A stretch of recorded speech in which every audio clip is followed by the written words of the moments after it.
Baik, bismillahirrahmanirrahim. Assalamualaikum warahmatullahi wabarakatuh dan selamat malam.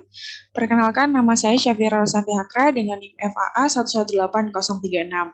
Baik, saya akan mereview jurnal berjudul Survei Nyamuk Anopheles yang diduga berpotensi sebagai faktor malaria di Kabupaten Aceh Besar. Baik,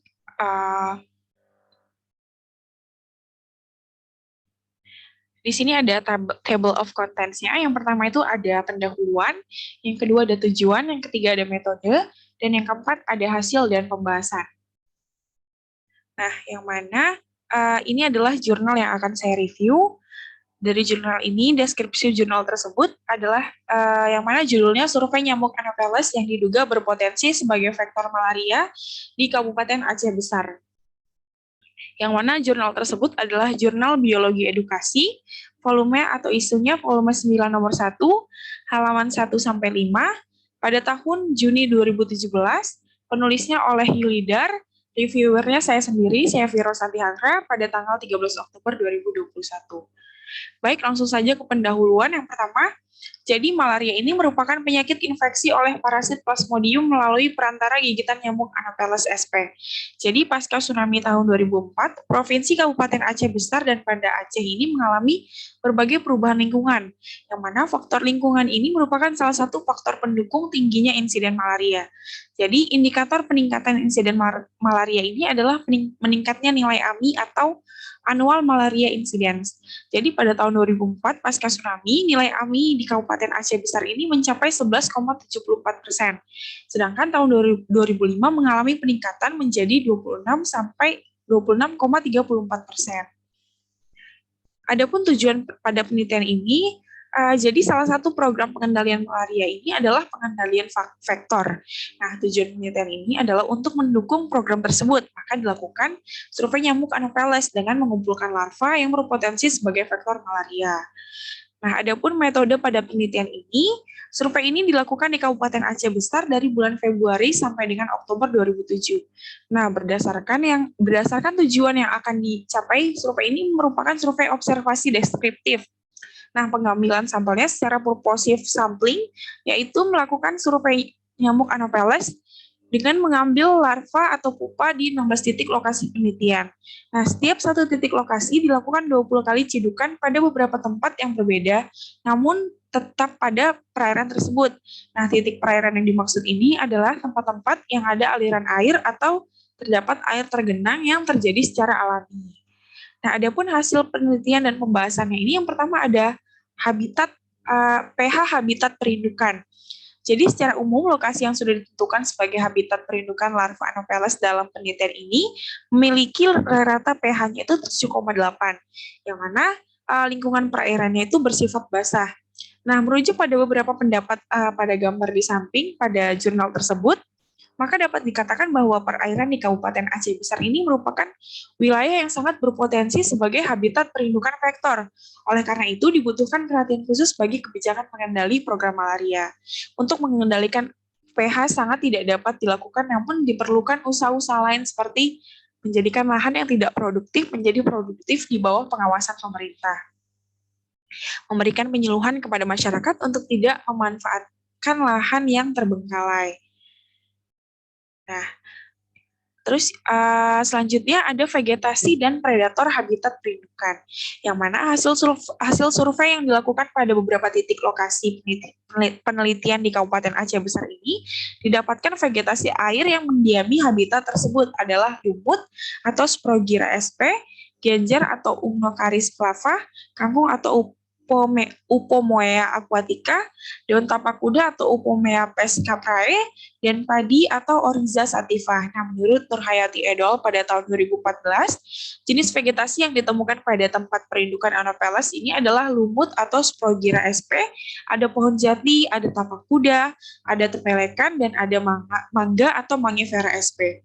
Jadi vegetasi atau tanaman air di habitat perindukan ini adalah tanaman yang tumbuh di perindukan tempat berkembang biaknya larva. Nah, keberadaan vegetasi pada habitat ini akan mempengaruhi volume oksigen dalam air atau oksigen yang dihasilkan dari fotosintesis. Nah, Lingkungan biotik meliputi keberadaan flora dan fauna di daerah tempat perkembangbiakan nyamuk Anopheles sp. Nah, larva ini memanfaatkan vegetasi tersebut sebagai tempat berteduh dari sinar matahari, terlindung dari pengaruh gerakan permukaan air dan musuh-musuhnya, serta untuk mendapatkan makanan yang biasanya terdapat di sekitar tanaman tersebut. Nah, yang adapun deskripsi dari nyamuk Anopheles dari penelitian ini, jadi secara keseluruhan dari 16 titik lokasi penelitian di Kabupaten Aceh Besar ini didapatkan 6 spesies Anopheles, yaitu Anopheles sundaicus sebanyak 19 nyamuk, Anopheles pagus sebanyak 60 nyamuk, Anopheles barbirostris sebanyak 9 nyamuk, Anopheles kochi sebanyak 24 nyamuk, dan Anopheles maculatus sebanyak 3 nyamuk, dan yang terakhir ada Anopheles tessellatus sebanyak 15 nyamuk. Nah, spesies Anopheles tersebut ini masih berpotensi sebagai faktor malaria. Nah, untuk mengkonfirmasi sebagai faktor diperlukan pemeriksaan lebih lanjut untuk mendapatkan sporozoid Plasmodium sp-nya dalam kelenjar ludah atau darah nyamuk tersebut. Nah, berikut ini langsung saja ke deskripsi nyamuknya. Yang pertama ini ada Anopheles sundaicus, yaitu nyamuk Anopheles sundaicus ini memiliki sayap yang terdiri atas 4 atau lebih bintik-bintik pucat. Panjang proboscisnya itu kira-kira sama panjang dengan palpi. Nah, palpinya ini ditandai dengan 3 gelang pucat, femur kaki belakang tanpa sikat dan berbercak bintik-bintik pucat, tibia berbercak bintik-bintik pucat, persambungan tibia tarsus kaki belakang tidak ada gelang, dan pada menunjukkan tarsus kelima kaki belakang sebagian atau seluruhnya berwarna gelap. Nah, selanjutnya ada Anopheles pagus, yang mana nyamuk Anopheles pagus ini memiliki urat sayap pucat yang berjumlah 4 atau lebih. Proboscisnya mempunyai bagian yang pucat pada ujungnya, panjang proboscisnya kira-kira sama dengan panjang palpi. Gelang pucat pada bagian ujung palpi berukuran panjang sekurang-kurangnya 3 kali panjang bagian gelap palpi. Di bawahnya, femur di panjang palpi di bawahnya, femur kaki belakang tanpa sikat dan tidak berbercak, daerah persambungan tibia tarsus kaki belakang tidak ada gelang pucat yang lebar, tarsus kelima kaki belakang sebagian atau seluruhnya gelap dan terdapat gelang lebar pada tarsi kaki depan. Yang ketiga ada Anopheles barbirostris, yaitu pada kosta dan urat 1 dan ada 3 atau kurang noda-noda pucat, palpi dengan gelang-gelang pucat, sternate abdomen segmen 7 dengan sikat yang terdiri dari sisik gelap. Pada bagian tengah seret-seret dari abdomen ada kumpulan sisik-sisik putih dan biasanya ada 2 garis putih pada sisinya yang terdiri dari sisik-sisik putih. Untuk Anopheles kochi, sayap dengan bintik-bintik pucat, proboscisnya kira-kira sama panjang dengan palpi, ada femur belakang tidak ada sikat, pada skosta dan urat 1 ada 4 atau lebih noda-noda pucat, pada persambungan tibia tarsus kaki belakang tidak ada gelang, tarsus kelima kaki belakangnya sebagian atau seluruhnya gelap, femur dan tibia berbercak bintik-bintik pucat, sekurang-kurangnya ada 4 gelang pucat pada palpi, pada sternit 2-7 dari abdomen, terdapat sikat-sikat yang gelap dan gelang pucat pada tarsi kaki belakang lebar. Selanjutnya ada Anopheles maculatus, yaitu sayap dengan bintik pucat, proboscis, ini ciri-cirinya, proboscis kira-kira sama panjang dengan palpi, femur belakangnya tanpa sikat, pada kosta dan urat 1 ada 4 atau lebih noda-noda pucat. Pada persambungan tibia tarsus kaki belakang tidak ada gelang, sekurang-kurangnya tarsus kelima kaki belakang kaki belakang putih, femur tibia berbercak bintik-bintik pucat, di tengah segmen ketiga dan keempat tarsi kaki belakang dengan gelang hitam dan kedua gelang pucat pada ujung palpi, apikal dan subapikal lebar.